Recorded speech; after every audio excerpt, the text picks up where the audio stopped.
നമ്മുടെ മെർലിന്റെ ഒരു കസിനും കൂടെ ഇന്ന് ഇങ്ങോട്ട് വരുന്നുണ്ട്. മെർലിൻ ചേച്ചിയുടെ കസിൻ എന്ന് പറയുമ്പോ അലീന ചേച്ചി. എന്നാ പൊന്നു യേശുവേ, ഈ പ്രാവശ്യം നീ അമ്മൂമ്മക്ക് ചാൻസ് കൊടുക്ക. എനിക്ക് മടുത്ത്. അങ്കിള് ദുബായിൽ നിന്ന് വരുമ്പോ ഇവക്ക് വേണ്ടി ഏതെങ്കിലും ഒരു ചെറുക്കനെ കൊണ്ടായിരിക്കും മിക്കവാറും വരുന്നത്. ഞാൻ ഡാഡീനെ വിളിച്ചിട്ട് ഇവിടെ ഉണ്ടെന്ന് പറഞ്ഞാലോ? നിനക്കിത് എന്നാ പറ്റി മെർലിൻ? തമാശ പറയല്ലേ മെർലിൻ? നേരത്തെ പറഞ്ഞ കാര്യങ്ങളൊക്കെ സീരിയസ് ആയിട്ട് തന്നെ പറഞ്ഞതാ. മെർലിൻ വീണ്ടും പാറമട വീട്ടിലേക്ക് വന്നിരിക്കുകയാണ്. കഴിഞ്ഞ പ്രാവശ്യം സംഭവിച്ച കാര്യങ്ങളൊക്കെ നമുക്ക് അറിയാവുന്നതാണ്. പാറമട വീട്ടിൽ വന്ന് വിൻസെന്റ് ഗോമസ് വൈഫും ഒക്കെ ആയിട്ട് കുറെ പ്രശ്നങ്ങൾ ഉണ്ടായിരുന്നു. പക്ഷെ മെർലിന് പിന്നെ എത്തിയിരിക്കുകയാണ്.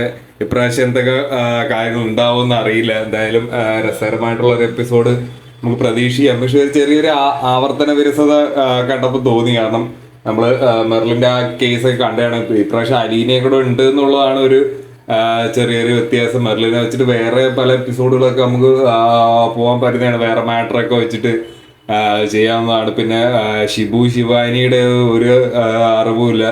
നമ്മുടെ ശിവാനി കുറെ എപ്പിസോഡുകളായിട്ട് മിസ്സിങ് ആണ്. കല്ലൂനെ നല്ല രീതിയിൽ മിസ് ചെയ്യുന്നുണ്ട്. അപ്പം അവരൊക്കെ തിരിച്ചു കൊണ്ടുവരാൻ പറ്റുന്ന ഒരു അവസരമുണ്ട്. എപ്പിസോഡുകൾ ചെറിയൊരു തട്ടിക്കൂട്ട് സെറ്റപ്പിലേക്ക് പോകുന്നില്ല എന്നൊരു ചെറിയൊരു സംശയം വരുന്നുണ്ട്. എന്തായാലും മുളക് ടീം ഇത് കണ്ടറിഞ്ഞു കുറച്ച് പരിപാടികൾ ചെയ്യുമെന്ന് നമുക്ക് പ്രതീക്ഷിക്കാം. കുറച്ച് ട്രിപ്പിന്റെ നമ്മള്